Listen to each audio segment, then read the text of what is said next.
So these steps will be applicable for anyone who has had lower limb surgery, be that hip surgery, knee or foot surgery.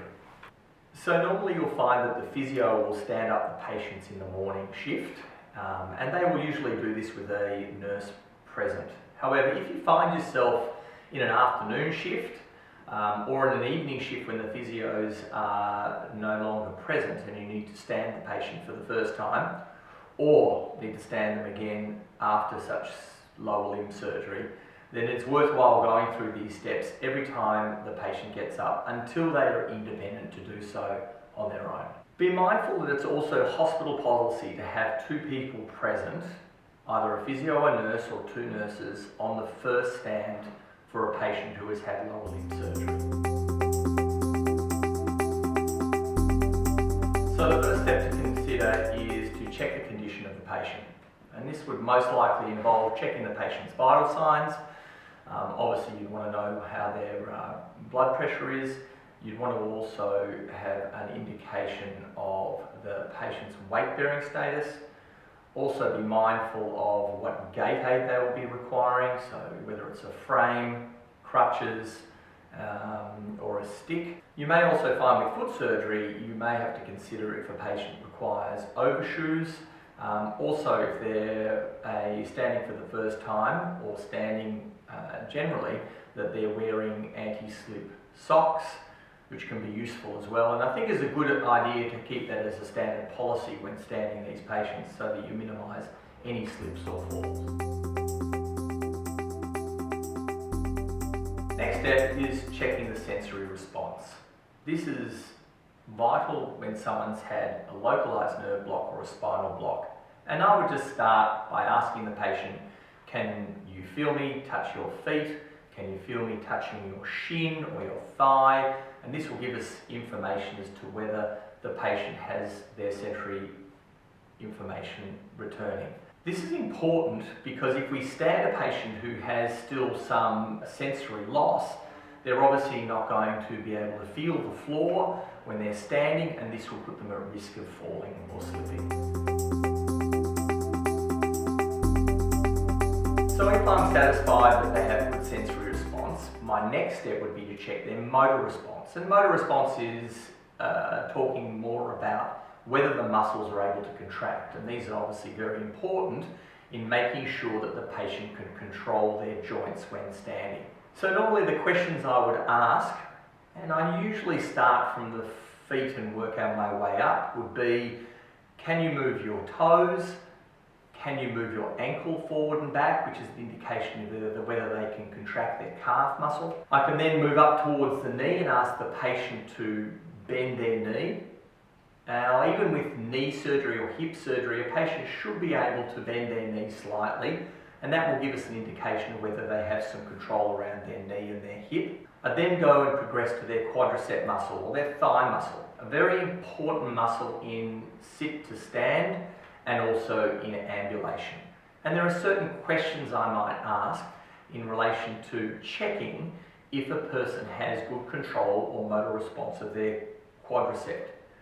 Questions such as, can you tighten your thigh muscle? Can you squeeze your quads tight? Can you straighten your knee? Can you lock your knee straight? Can you lock your knee straight and try to lift your leg off the bed? Can you lift your leg off the bed?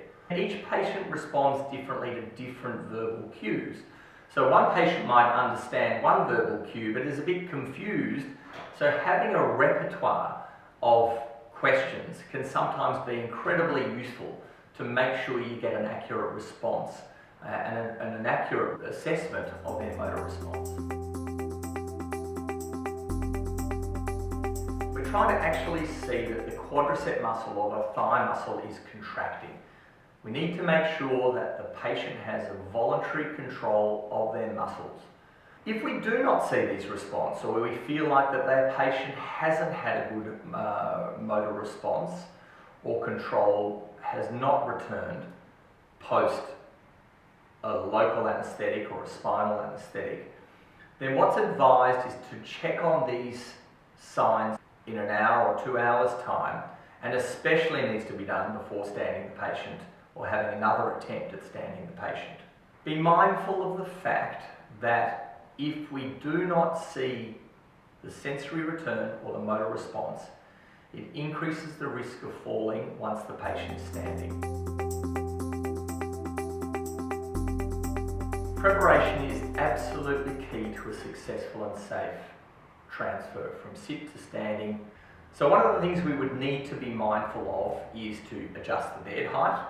Ideally, we want the bed height at a position so that when the patient is sitting on the side of the bed, their feet are in contact, or foot, if they're non-weight bearing, is in contact with the ground. This will give them a point of fixation and help with them balance. Check the environment for any cords that might be around, IV poles that may get in the way, anything that you feel may put the patient at risk during their transfer from sitting to standing. As per policy of the hospital, it's important to have a second staff member present during this transfer, especially during their first transfer. So preparing that is important for us. Remember on the first transfer that there is a high risk of vasovagal or a fainting episode when the patient transfers from a lying to a sitting to a standing position. So be mindful of preparing the environment in case this scenario comes to fruition.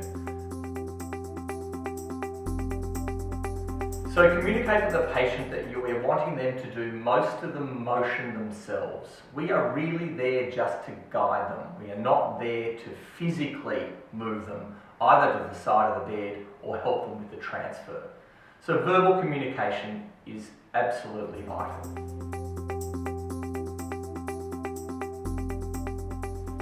Once we're getting them ready, we ask the patient to transfer or move themselves to the side of the bed.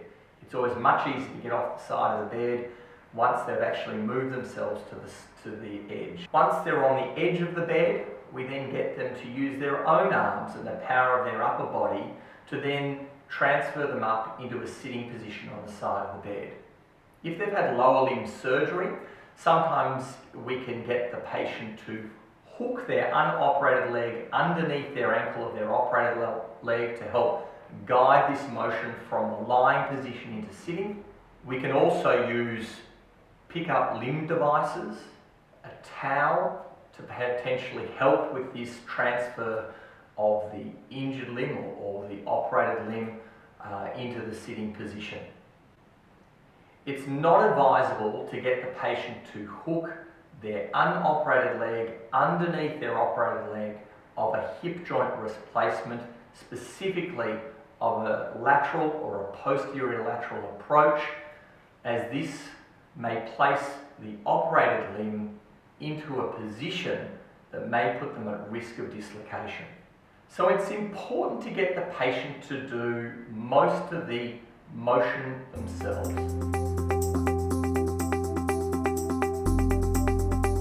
Once they're sitting on the side of the bed and their feet or foot is in contact with the ground, it's at this point that another quick check or assessment of how the patient is looking and feeling is important. And I also say listen. Listen to the patient's breathing. Is it laboured? Are they holding their breath? Ask the patient how they are feeling. Do they feel like they're getting lightheaded? Is there any tingling? Are they feeling unwell or sick?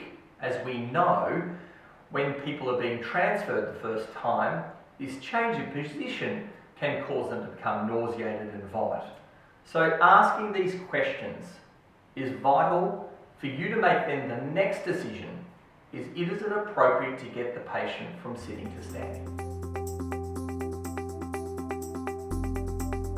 At this point, we want to check the bed height once again.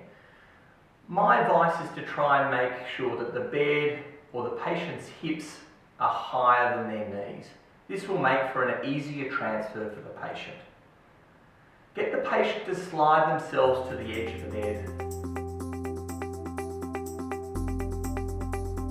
So I recommend to stand on the operated side of the patient, not in front or on the opposite side, but on the side that the patient has their operation.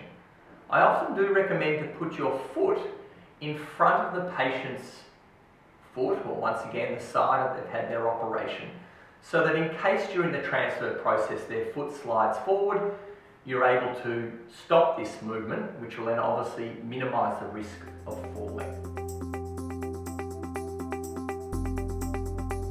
Try and get the patient to do the lift themselves. The idea being is the patient using their arms on the bed, using their arms to help push themselves up into a standing position, and during this transfer, once they're standing, they can then reach for their gait aid, whether that be a frame or a crutch or crutches. Again, another assessment of how the patient looks is important. Listen to their breathing once again to see if it's laboured or whether they're holding their breath, and ask the patient how they're feeling. Give them a chance to get used to this new body position. That transfer from sitting to standing is when we often see that quick drop in blood pressure. So, once you've assessed that the patient is looking well and they're standing next to the bed with their gait aid, it's at this point that you make a decision whether you are going to transfer them back to bed or whether we're now ready for the next phase, which is to get the patient to ambulate.